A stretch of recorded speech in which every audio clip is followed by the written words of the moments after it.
Change in an organization is very difficult in certain ways and very easy and obvious in others.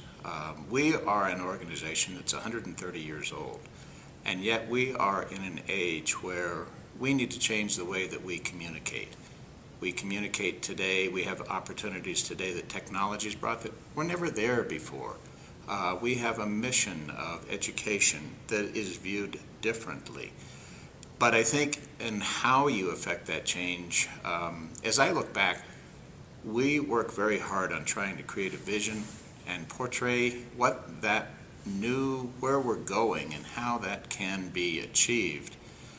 So I think we have to paint a picture and then take it to the board, get approval, and then come back to the staff and verify what we've done. How are we going to do it? So it's that back and forth interchange, but it's actually taking a vision, creating a vision, and then the interaction involving the board, then coming back and saying, what's it going to cost? Once we get this vision underway, how do we cost it? And again, interacting with the board to make sure that we can afford, and how are we going to create the funding if it comes up short. So it's an iterative process, but it's one where I think you have to, in order to create the change, the magnitude that we're doing, I think you have to give an endpoint. You have to create a vision and bring them with you on that vision ride, because it can be a long one.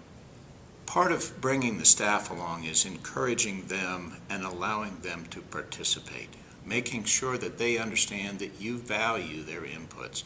We work very hard to set an endpoint and then involve the staff on having them tell us how we're going to get there. How and how much time, how much effort will it take?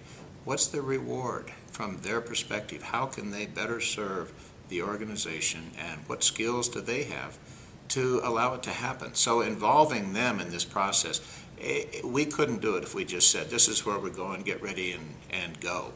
We have to make sure they're part of it, and we would not achieve our aim if we didn't solicit from them the very advice and the technical expertise that they're on board for. So keeping them involved and letting them, we point the direction, they tell us how we're going to get there. And I rely very heavily on the staff expertise. I think everybody's having a good time doing it. We're all dreaming together, and I think that's one of the things that allows change to occur.